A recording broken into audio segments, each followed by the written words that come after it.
we're actually going to be flying out to Vegas later this month to be at the Nice. Intuit Connect event. We're not exhibiting there, and we're going to throw a big penthouse party and invite a load of accountants along to that. On today's episode, I have Jordan Vickery, who is the co-founder of Vinyl. Vinyl is an AI meeting assistant for accounting firms. There's no implementation needed, no change management needed.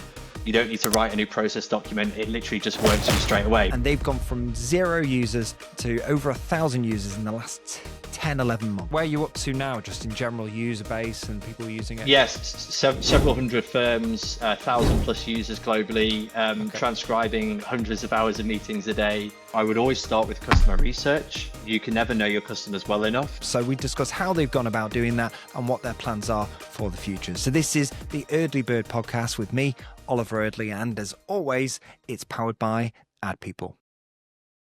So Jordan, thanks for joining me. Yeah, thanks for having me on, mate. Looking forward to chatting. Yeah, no worries.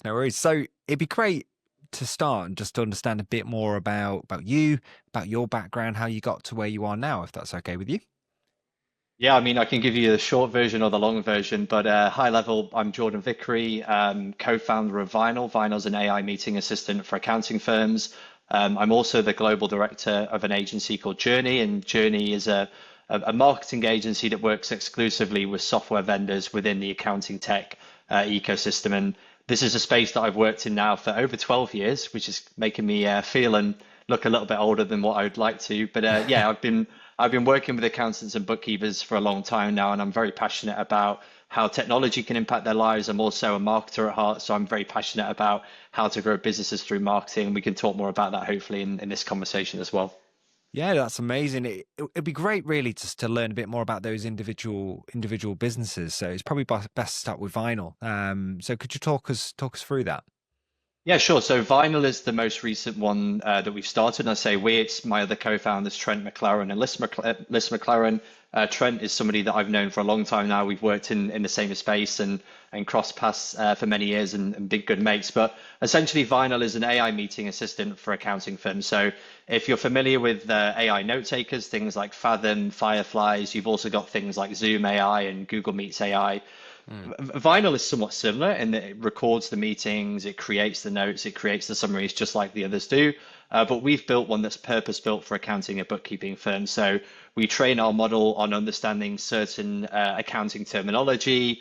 We pull out certain parts of the conversation that are very relevant and pertinent to the types of things an accountant will be talking to their clients about.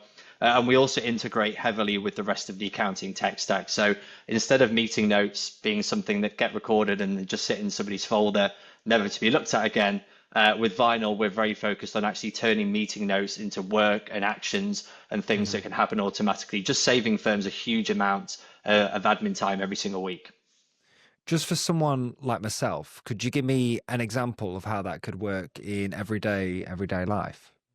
Yeah, definitely. So if you think about an accountant or bookkeeper turning up to a meeting with a client, they first of all have to sit there in the meeting and take notes, which is distracting, and they don't really capture a complete picture of everything that was discussed. And then when the meeting is finished, this is where actually the hard work starts, because they have to take the notes, they have to go back to the office or open their laptop, they have to type the notes up, then they have to put the notes somewhere that the rest of the team can find them. Normally that's within the practice management app, so something like Carbon or FYI or Client Engage or whatever it might be. Then they have to manually type an email to send to the client to say, hi, Mr. or Mrs. Client, great to meet you today. Here's everything we discussed and here's everything that we're going to do next. Then they might sometimes have to prepare a document saved into their file management system, basically outlining everything that they discussed in the meeting or agreed to do. If it's a prospect meeting, sometimes they have to go and create a scope of work or a proposal. And these are all things that are incredibly manual and take a lot of time. So by using Vinyl, you can automate the majority of that. So you literally walk into the meeting ready, and the moment you finish the meeting and the meeting stops recording, Vinyl just does all of that administration work for you in the back end, saving you a huge amount of time, which means you can just focus on kind of going to the next meeting and doing the work that you need to do. Amazing. And how long's this business been going then? Yeah, so Vinyl was an idea back in November of last year. It was actually born out of the agency Journey. So we've been experimenting with AI note takers since the middle of 2023 in our own business, and tried to figure out ways to use it and how to leverage it and then plug it into things like ChatGPT to automate the work that we were doing. And we were getting really frustrated trying to find a way to actually make it valuable beyond just taking notes. And we Hmm. figured maybe accounting and bookkeeping firms are facing similar challenges. So November last year, we reached out to people in the community and just said, is this a problem you're facing? And yeah, turns out that it was. So we started building it January, February of this year. We launched a beta version of it in April at the Digital Accounting Show. Hmm. We had just over 450 firms sign up to the beta from April through to the middle of August. And then Okay. from the middle of August on the 18th, at that point, we moved to general availability, which is where we started charging people for the product. And Hmm. we've been growing incredibly well globally ever since. So right now we're a global product. We're in the UK, US, Hmm. Canada, Australia, New Zealand, South Africa, and a couple of other countries as well in between. Amazing. So what was it, about 450 for the beta? Where are you up to now, just in general user base and people using it? Yes, several hundred firms, Hmm. 1,000 plus users globally, Okay. transcribing hundreds of hours of meetings a day. It's been pretty impressive to watch the whole growth happening. It's amazing. It'd be great to understand how you got those additional clients, how you got them in different countries as well, which is interesting, not just the UK, where obviously you guys are based. So could you talk us through that? Yeah, so I think a large part of it comes down to the fact that we've been working in the accounting and bookkeeping space for many years now, and Hmm. we're very fortunate to have built up a good network of not just accountants and bookkeepers that we trust and we have valuable connections and friendships with, but also other partners in the industry. So other apps that we work with, friends Hmm. that we have working in different businesses, people working for some of the media bodies or some of the events. And because of that, we almost had this network effect where when we announced and started talking about what we were doing, there was a huge community of people out there willing to support us, and their support and them getting engaged with it actually helped to amplify a lot of what we were doing. So I'd say the vast majority of Vinyl's growth, at least initially, just came Mm. from our own personal brands and our own network and just being Sure. active in the accounting and bookkeeping community. And having been here and added value for a number of years, and off the back of that, we were very fortunate just to see that growth. And then more recently, the way that we're focusing on growth is through our integration partners. So integrating with some of the practice management products where we can add value to their customers, equally they can add value to us. And these are global products. So for us, it's really a Mm. case of identifying them and working with them so that we can collaboratively, add value to their end customers. Amazing. So that was sort of just to break that down, just from my understanding. So you got obviously a great network, years and years of working in this industry. You built up a Yeah. personal brand. When you say personal brand, is that just you mean generally, or do you mean is there certain platforms that you're well known on? How does that look? Yeah, so for me personally, LinkedIn is the place where I spend most of my time. I wouldn't say Mhm. I'm overly consistent there. I try to show up and do my best on there. Mhm. I sometimes speak at some of the events on in the accounting scene. I get Mhm. to speak on podcasts like this with people like yourself.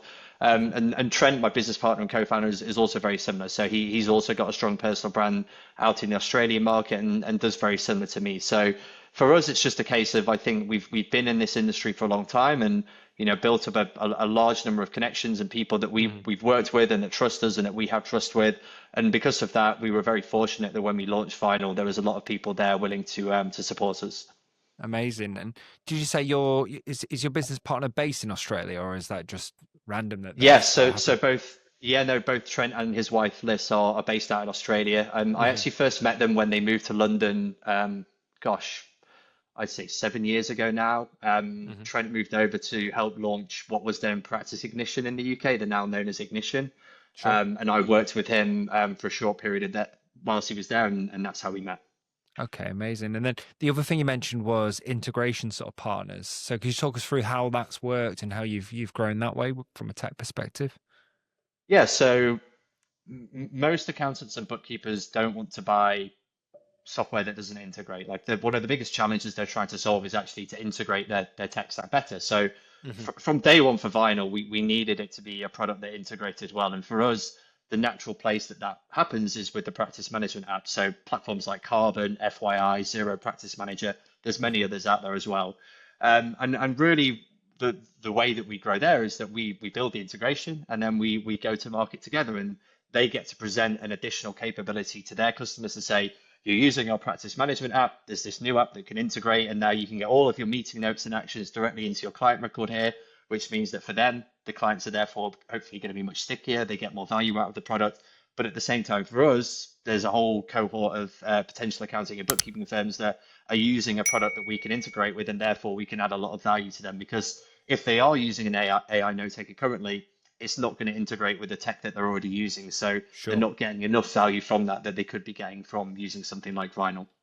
Yeah, no, that makes sense. So yeah, that makes absolute sense. Is there anything else that you guys are doing at the moment to drive users, or is that like the main bulk of what you're doing? We're being quite choosy about which events and conferences we go to. So for us, the events that we focused on were the Digital Accounting Show, which was in April of this year. Hmm. We know that that event is the type of event where firms that would use practice management apps and the type of product that we're building would be. Hmm. We also exhibited at XeroCon in Sydney last Mm. month. We're actually going to be flying out to Vegas later this month to be at the Nice. Intuit Connect event. We're not Yep. exhibiting there. We've got a few tricks up our sleeve when it comes to getting people's attention and not exhibiting. So instead of shelling out for a stand, we've hired a two-story rooftop suite at the Cosmo Hotel, and we're going to throw Right. a big penthouse party and invite a load of accountants along to that. And Perfect. that's going to be our way of growing a bit more awareness and building trust in the market there. So yeah, like I think getting out in person is a big thing for us, showing up at some of Hmm. the events, and we'll continue to do that next year. We're also in the process of starting to run more educational content and webinars around how to use AI and Hmm. meeting transcripts specifically, because we know that there's a big need in the market right now for more actionable how-to AI content versus just the kind of higher level theory of this is what could be possible. Yeah, yeah. No, no, that makes sense. So Vegas penthouse party. That sounds great. First of all, Yeah, have you yeah. done many of those sort of events before, or just in general, just to, getting people in person, doing sort of events like that? We have, yeah. We used to run a lot of the pre-con parties in the UK with Practice Ignition. So, before an Accountex event or any of the big conferences, hire a bar, get a few of the sponsors there, invite everybody in some free drinks before the event. And it's a great way to network and just kind Hmm. of build a bit of brand awareness and trust with some of the accountants and bookkeepers before the main conference starts. And naturally, Hmm. what you find happens is that some of those people will then want to come and talk to you on the stand the next day. Yeah, yeah. They don't have to. You're not forcing them to or bribing them to, but naturally they might be curious about who you are and what you do, and therefore want to have a conversation. So yeah, we've had a lot of success with that over the years, and I think what it comes back to is that accountants and bookkeepers love the community aspect. They love getting Mm. out in person and networking and meeting each other. And I think for the vendors in this space, that's hugely important as well. Like Hmm. everybody's so focused on online marketing that they forget the value of offline marketing. And Yeah, yeah. and for me, I actually see a huge connection between the two, where the more offline stuff you do in person, the more impactful and effective everything that you do online is as well. So, Yeah, yeah. personal branding especially, right?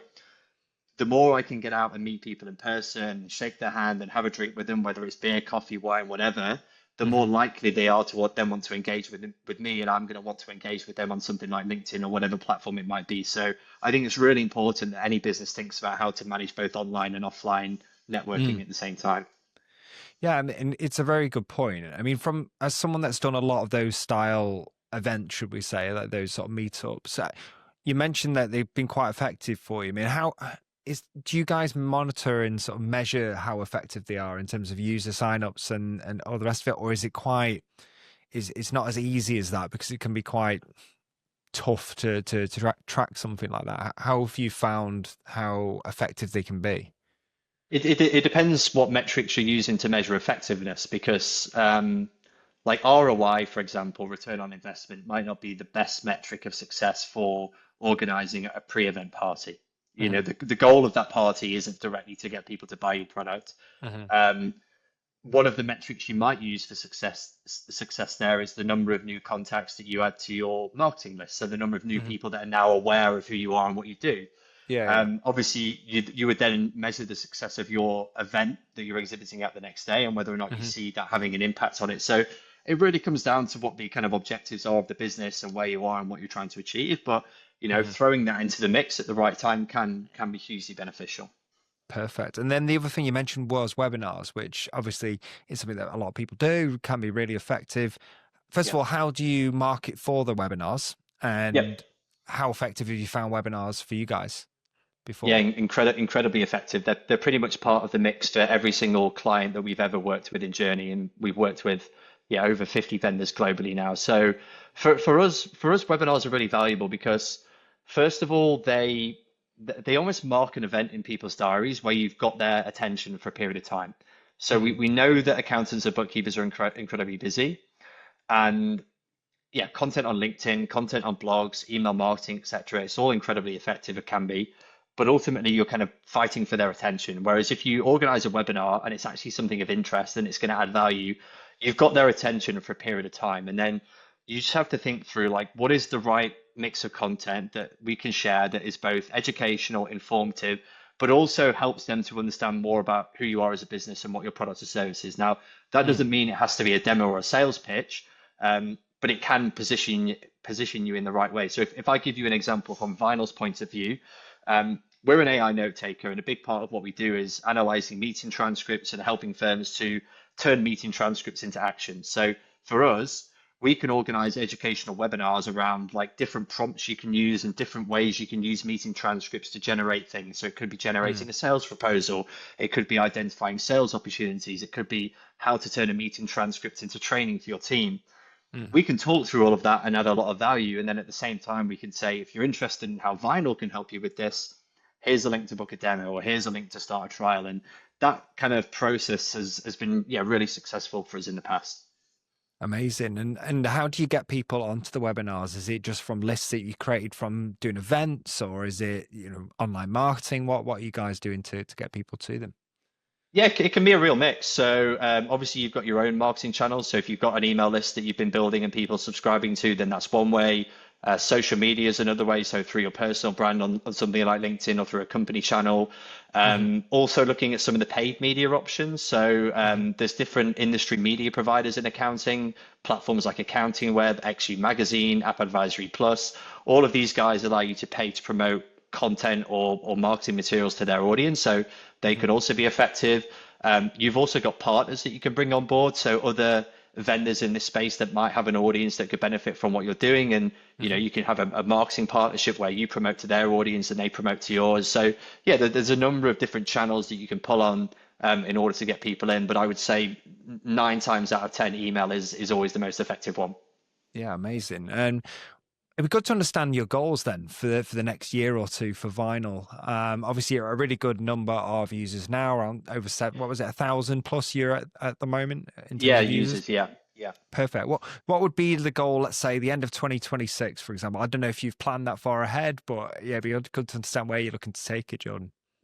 I mean, I think for vinyl, our goals right now are very much product focused in terms of the kind of direction that we want to take it in and what we want Mm, vinyl to be able to do. So, as of today, vinyl is this AI meeting assistant, and we've got this vision in mind of vinyl almost becoming an AI teammate for accounting firms, mm, where it can handle all of that post-meeting admin. It can also look at things like pre-meeting admin, so helping to build agendas for people. It can help you with booking meetings with clients. We're going to be building like a version of Calendly into Vinyl, for example.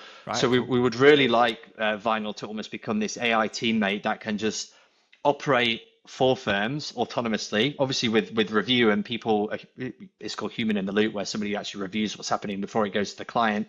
But just saving firms a huge amount of admin time so that they can then focus on having those conversations with clients or talking about additional things that they can help them with. I think there's this huge narrative that AI is going to remove the human touch in accounting, and I actually think it's the Mm, complete opposite. I think tools like Vinyl will only help the human touch because we can free up time for accountants and bookkeepers to then spend more time with their clients, absolutely. adding value and spending time in person and talking through all of these things. Yeah, absolutely. I completely agree. I think a lot of what AI does is, like you said there, it just frees up your time. You've got more time to focus less on admin and more on actually communicating with a client. So yeah, I Yeah. completely agree with what you're saying there. So just for the purpose of, if there's anyone listening to this that say that is running their own tech company, or they've launched a tech company recently, what would you say would be your best bit of advice for them in terms of how to approach the first 6 months of growing that business? So I would always start with customer research. I think you can never know your customers well enough, and the amount of times we've engaged with a vendor that has never done any customer research or doesn't really know the true pains their customers are facing or the jobs that they're trying to solve, but they've somehow built a product or solution for it. So yeah, for us, customer research is the backbone of any good marketing strategy that we create for our clients. We would use surveys, we would use interviews. We're trying to really understand the problems and the jobs to be done. And then from there, you can look at messaging and positioning. Like, what is the message that we want to lead within the market? And often that comes from really understanding the customers themselves. And then I would figure out what does a simple strategy look like. Pick a few channels that you want to double down on. It doesn't have to be everything. It just has to be a few. And then just build some consistency into that and test it and trial it and see what kind of response you get. And I think kind of manage your expectations carefully. I think sometimes people have preconceived ideas of what success looks like when it comes to business growth, and they expect it to always be like that. And it's very rarely the case. I think you have to be fair with your expectations, and ultimately understand like how people buy and when they buy and what they buy. And you're not going to get hundreds of people signing every single month for something that's quite niche. You have to have an understanding of the market and what that looks like. So yeah, I'd say that's probably the best place to start. Cool. So that was customer research, sort of message and positioning, how you position yourself. Yeah. Focus on a few channels and do them consistently, which I love, because I think as a marketer and as a business, someone that runs businesses, that sort of stuff, you kind of have a tendency to want to try everything and sort of dip into things and almost try the new thing. So that's really good advice. And manage expectations, because I think we all want it just to blow up and get loads and loads of clients, right? But it's not always the case. All right, that's perfect.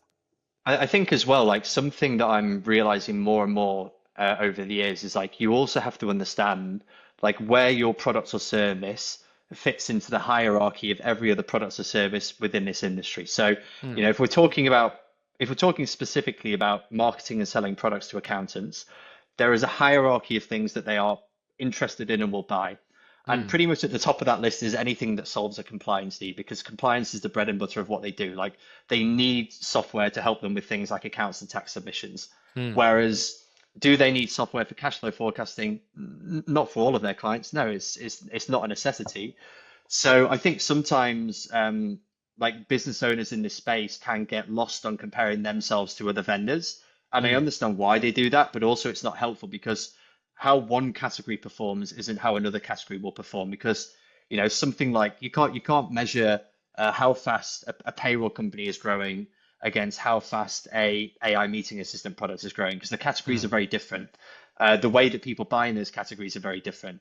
The process of buying and the time it takes to actually choose a vendor and sign up and implement the software is completely different. So you have to take into account all of these things when it comes to actually understanding what does success look like. And I think because of that, you've really just got to stay in your own lane and kind of figure out what is success for me in the next 6 to 12 months. What is realistic? What is a stretch goal at the same time? And then just keep going. Amazing. And it'd be great to understand as well from a sales perspective, because some softwares, some tools are very hands-off from a sales perspective. It's just mainly marketing led and that's how it's done. And then some tech sales are more, it needs a human, you need to run through, do demos, that sort of stuff. How does your software work in that regards? Yeah, so for Vinyl, we do demos. If a firm wants a demo, we're very happy to jump on and walk them through it. It's a fairly intuitive product to understand and use. Equally, we have people just signing up for a trial and then signing up and becoming customers themselves. And I think it's really a case of just giving your customers the option to choose versus forcing them down one path. I understand why certain products might want to put people into a demo first. If the product is maybe a little bit more complex, and people would typically get lost in a trial and therefore need a bit more hand holding to understand what they're looking at and how to get going. But yeah, I think it really depends on what you're selling. And like you say, some products have much longer sales cycles. It's going to involve multiple people from the firm versus one person from the firm. And then when it comes to implementing it, some are really easy to get started with. So Vinyl, for example, you just integrate your Google or Microsoft Calendar, and then the next meeting you have in your diary, Vinyl will show up automatically and record it. There's no implementation needed, no change management needed. You don't need to write a new process document. It literally just works for you straight away. Whereas, something like payroll or practice management, there's a huge consideration around implementation there, because you've got to figure out, how do you get all of your clients in there? Is the data formatted properly? Have we got everything, built out in terms of workflows and stuff? So that, yeah, there's a lot more that's involved in something like that versus final.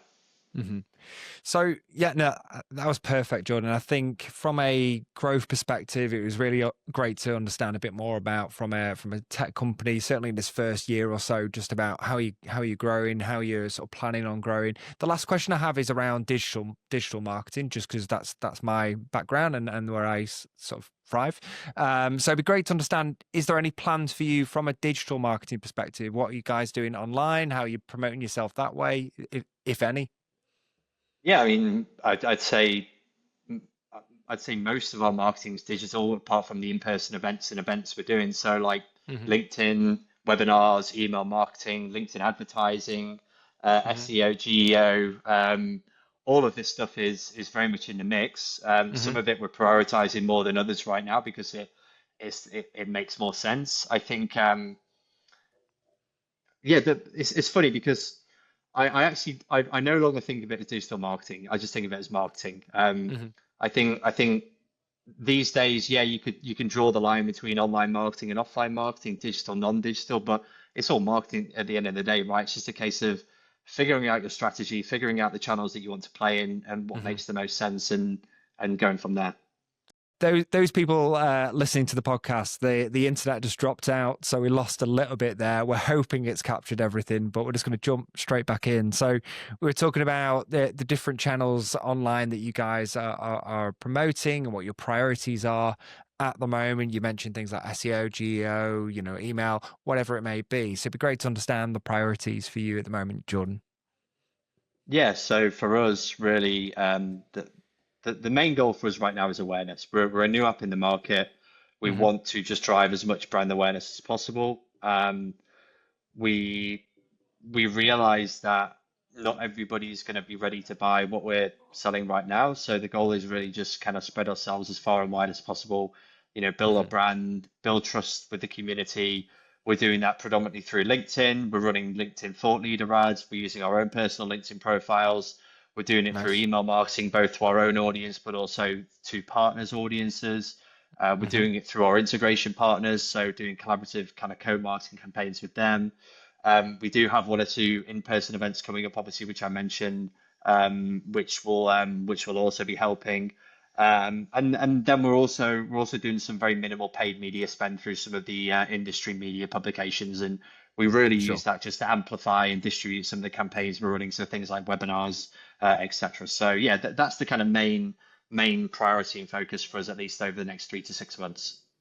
Amazing. And one thing that I've been talking to a lot of people about recently is GEO. So those for the people listening that don't maybe have not heard that before, it's very all these acronyms come into play within marketing. So SEO, GEO. So GEO is generative engine optimization for those listening. So it's optimizing for things like ChatGPT, Gemini, that sort of stuff. So is that on their radar for you, Jordan? Is that something that you're going to be looking at over the next year or so? Yeah, absolutely. I mean, I don't think anyone can ignore it right now, because there's a huge shift happening in terms of how people go to things like Google or whatever to search, and the kind of data is there, right? We are seeing a huge uptick in the number of people using things like ChatGPT, etc., to search for answers versus Google. So I think it's definitely something that can't be ignored. It's not an immediate priority for us right now, but yeah, SEO and GEO as a kind of channel for us is something that we'll just keep building in the background, and doing what we can to be present. Amazing. So the internet, I think, is threatening to drop again. So what I'm going to say is I'm going to wrap it up there, Jordan. I appreciate your time, Jordan. And if someone wanted to get in touch with you, have a chat with you, even if it is about vinyl or any other thing, how would they go about doing that? Yeah, just search for me on LinkedIn. It's Jordan Vickery. You should find me on there. I'm very happy to talk about vinyl journey, marketing and accounting tech, AI note takers, DJing, you name it. Happy to talk through all that stuff. Amazing. Thanks, Jordan. Appreciate your time, and hopefully we'll have a chat at one of these events at some point. Yeah, thanks for having me on, mate. Hi, everyone. Thank you for tuning in. I hope you enjoyed today's episode. If you could do us a huge favor and like and subscribe. It allows us to get you more amazing guests, as well as share more practical tips on how you can grow your business online. If you are looking to grow your business online, then Ad People are here to help. They offer free, no obligation consultations that allows you to speak to more people who know what they're talking about. Simply email consult@adpeople.co.uk or see the link in the description. Other than that, I'll see you next time.